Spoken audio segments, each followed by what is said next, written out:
This isn't what we wanted to hear, especially after this season that we've had currently with Season 2 and how slow it's been and seemingly a filler season leading to Season 3, but Season 3's been delayed. Today we're taking a look at what you need to know, what this means for the future, and everything in between. So drop your thoughts as we go along, drop a like if you enjoy the video, and make sure to subscribe for more Black Ops 6 and other FPS content. Would love to have you in the community, but for now, let's get into it.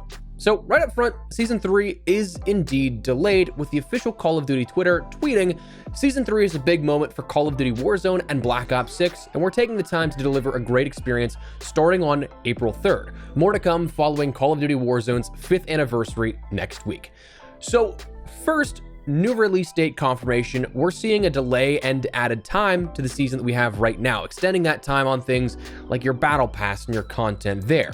Second, we kind of inferred it. We've seen a ton of leaks on this already, but it surely seems like without saying it, they're saying that Verdansk is coming.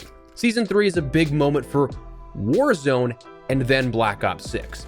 This extra 2 weeks is going to be even slower than normal because a delay obviously does not mean that more content is going to be added in to supplement that time being added. The content we have from point A to point B, being the Season 2 launch to Season 2 end, doesn't have anything else added in on top of that. It just extends that period to get there.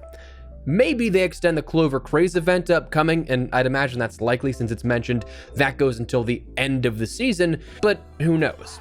Gonna be a really slow time for the next month as a whole at this point. So with that said, and with Season 3 officially delayed, well, what does that delay? Obviously, the big thing, as we can again all infer it has not been officially stated, is Verdansk.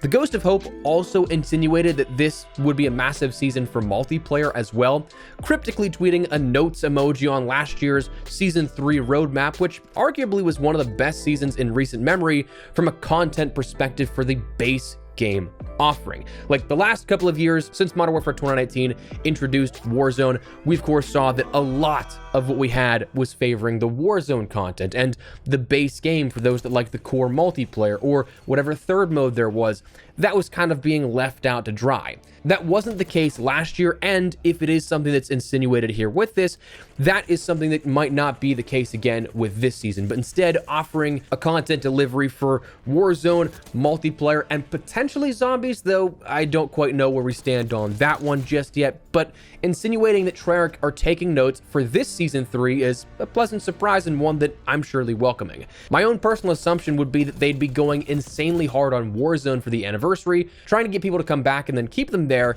and neglecting everything else, so I'll gladly take the potential that multiplayer and zombies might not be left out to dry as well. Now, the only other thing this seems to do to me is validate that recent rumor that we won't be getting Avalon later this fall. Might be a hot take, but with that report, let's lay it out logically here. Activision are seemingly pulling all the stops to try and do anything to get players back. Following the Fortnite OG model, they then delayed and invested into recreating Verdansk on this new engine for over a year straight, seemingly solely focused on that. So why would they release that now at an even more delayed time than an already late into the content year of support type of calendar mark of early March, whenever it's now going to be even later? Less than a year with a map that they view as the holy grail, and with so many people working overboard on it, I don't see that happening and only releasing for 6 to 7 months. So as much as I want to see, as keen as I am to play on Avalon, something new to explore that seemed like the best fusion of Eclipse, that Blackout map, and then something of a more Warzone-esque vibe with much more dense areas like cityscapes and all, I don't know that we'll get that now at this point. Now, personal feelings here on this, obviously disappointed. As a content creator with a primary focus trying to shift away from just solely focused on that the last few years, but with a heavy focus on COD in the last 10 plus years, it's honestly a bummer. Like, already looking at my content calendar for things planned Call of Duty wise on my Google Calendar, there's a lot of blank days, with even more now being added in because of an extra 2-week delay. Personally speaking, outside of the content, a little frustrated. I hated that we missed out on the seasonal update with the Reloaded update, and now gonna be back to back with this delay. I'm also missing the launch of Season 3 now. I'll be taking a laptop and trying to make content on the go, but it's gonna be a huge pain because I'll be navigating content around a family member's wedding. So once again, I can't escape COD timing IRL. Gonna be missing the entire launch weekend of Verdansk, which just wonderful, you know? Looking forward to finally jumping back into Warzone since Season 1's launch and, well, then gonna be out the first weekend of it.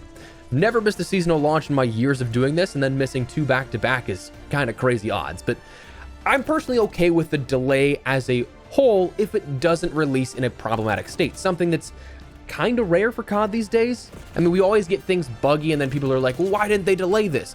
So now that it is delayed, I do appreciate that they're consciously trying to polish up whatever issues may be there still, but at the same time, I say that in a disconnected manner from what expectations are. I say that in regards to the build integrity and quality of Verdansk and other content that may be coming along with it, not necessarily the gravity of Verdansk and what Season 3 will bring to the COD experience.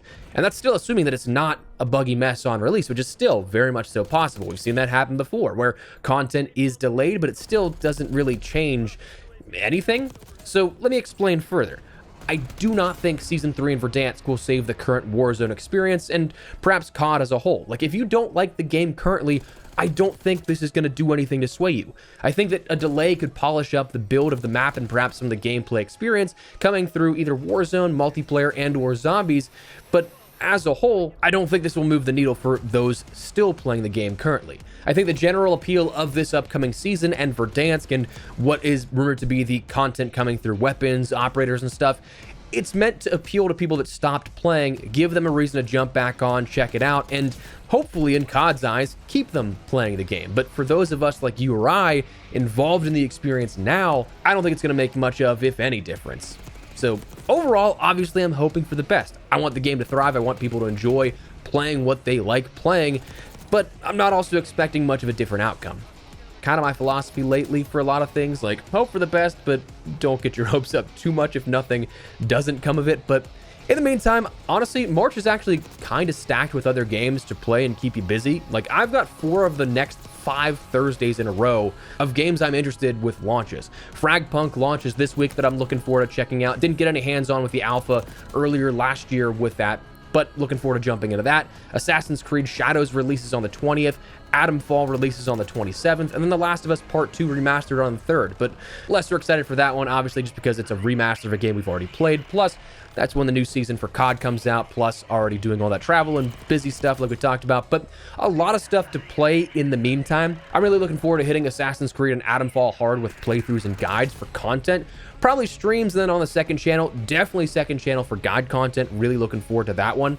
I've been looking for a few games to kickstart the second channel a little further and get into making other content besides just FPS stuff. So if you have any interest in that, head over to the second channel, link down below, and of course make sure to follow over on Twitch, where we'll be live leading up until that point and beyond. Again, linked below. We're live in a sort of current capacity, finishing up Nebula camo here after doing about a month of travel and taking time off the game, and then I'm gonna probably swap over to my current off-stream Cyberpunk playthrough on stream as well there, but who knows, this part of the video is just kind of devolved into shameless plugs. But anyways, if you're interested, check it out, links down below. But anyways, yeah, Black Ops 6 Season 3 has been officially delayed, and that's where we're at, what you need to know. So drop your thoughts down below. What do you guys think of this delay? Do you like the sound of it? Is it something you're happy to see delayed because maybe it actually fixes some things out? Whatever the case, drop your thoughts down below. But if you enjoyed the video, you found it at all insightful, do me a favor, drop a like on it. Of course, if you're new to the channel, make sure you subscribe so you don't miss a single thing running all things Black Ops 6, other FPS content, and if you check out the second channel, a lot of other stuff too. But for now, thanks so much for watching. My name is Espresso. I'll see you later. Take care and peace.